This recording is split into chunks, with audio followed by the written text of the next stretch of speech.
So you have seen our review of the Tata Sierra with the 1.5 litre turbo petrol engine, and now Tata thought it would be a great idea to plonk that very same engine on both these SUVs.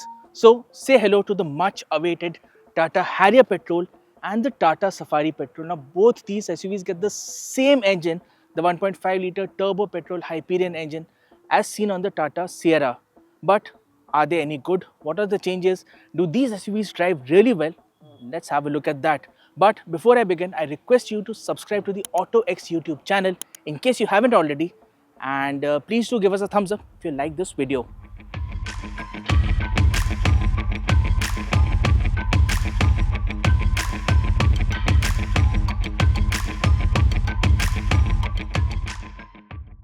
So not much changes in terms of exterior design on the Harrier and the Safari, but this shade of nitro crimson that you see here looks really nice in my opinion.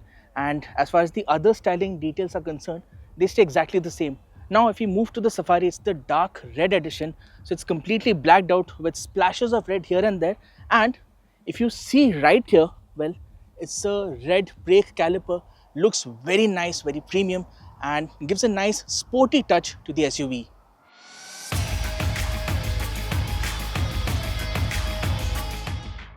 Alright, so we are inside the cabin of the new Tata Safari, and well, as you can see, the interior is quite nice, sporty, and I quite like this carnelian red interior, the upholstery.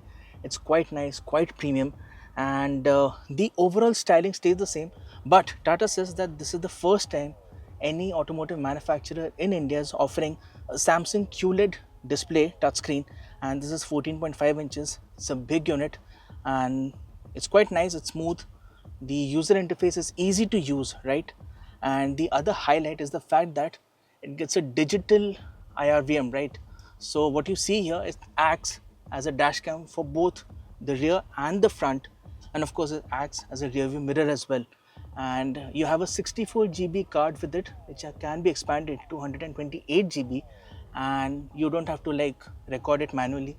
The moment you start driving, this will record both front and rear, and it is very useful in case of a crash, god forbid if you have a crash. So that's that.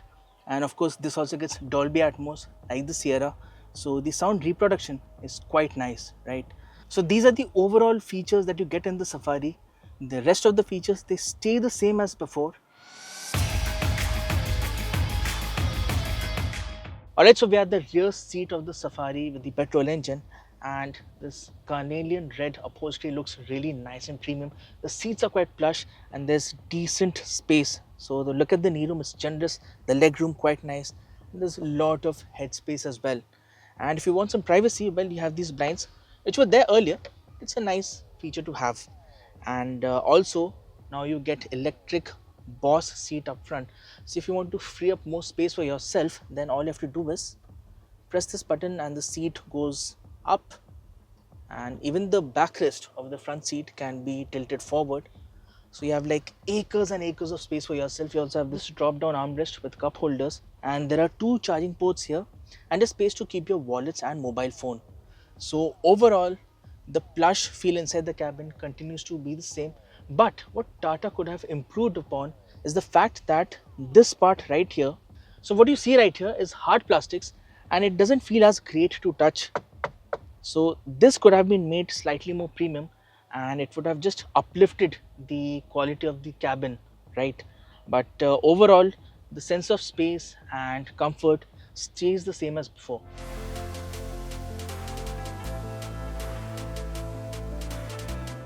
Alright, so the story of the cabin on the Harrier is pretty much similar to that of the Safari, and in this case the upholstery is oyster white, though I suspect that keeping these clean will be very difficult, right? And even the Harrier gets a 14.5 inch Samsung QLED touchscreen, which is the same as on the Safari, and it's a new unit, quite nice to operate. Same features on the top spec model, right? The Harrier also gets a digital IRVM and it acts as a dashcam for the rear and the front at the same time. The operation and the features stay the same as that of the Safari, and the driving position, of course, similar to that of the Safari. Not many changes in terms of features. The top spec also gets Dolby Atmos like the Sierra and the Safari, right? and these driving modes, they stay the same on the Harrier and the Safari. So in terms of features, not much changes. Now quickly, let's hop onto the rear seat and see how the comfort is on the Harrier Petrol. Like the Safari, the Harrier is also quite comfortable at the rear. The upholstery feels premium, though these hard plastic parts are an eyesore.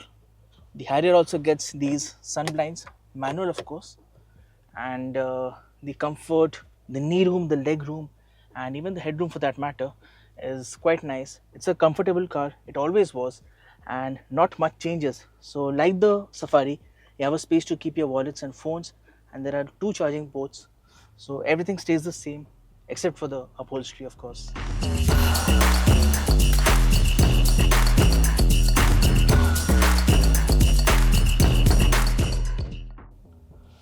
Alright, so we are driving the Safari with the turbo petrol engine, and well, my initial thought was that the engine might feel underpowered because this is a big car, right? It is a seven-seater, and I'm happy to say that that's not the case because the engine performs really well. It has that initial low end diesel like grunt. It has a strong mid range, and also the top end is decent. It's not the best, but then on a car like the Safari, you might as well want a engine that is better at giving you good bottom end and good mid range, right? So the buildup of speed is nice. The engine feels refined, and well, this was a short drive, so we were not able to test the fuel efficiency. But be rest assured that we will be doing our fuel efficiency test when we get the car for a longer duration, right?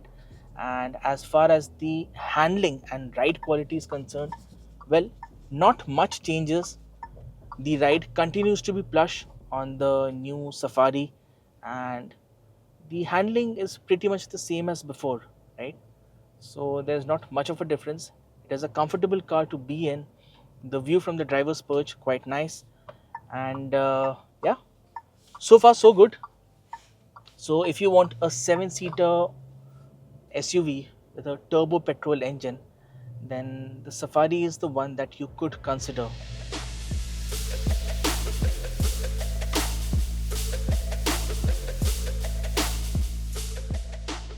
So the Harrier feels a little more sluggish than the Safari, which is weird, but not to say that this isn't an enjoyable SUV to drive.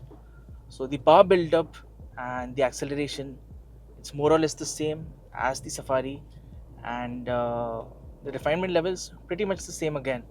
So nothing much distinguishing the Safari and the Harrier.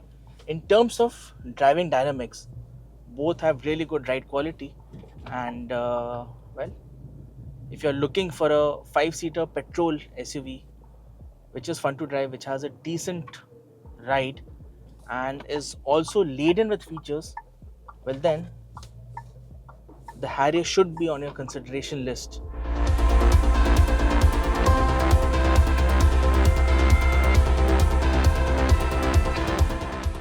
Alright, so we are done with the drive of the Harrier and the Safari petrol, and well, for a second there I thought that both these cars will feel underpowered because both these cars are big and heavy, and a 1.5 liter turbo petrol engine may not do justice to the performance. But the good news is that the 1.5 liter turbo petrol Hyperion engine on both these SUVs, it works well, and the kind of power and torque that they deliver, the build up of speed, it's nice, and I think you'll enjoy driving these cars, particularly in the city. What are your thoughts on the Safari and the Harrier petrol? Do let me know in the comments below, and if you liked this video, please do give us a thumbs up, and please do share this video with your family and friends. Till then, take care, drive safe, and I'll see you soon in the next video from autoX.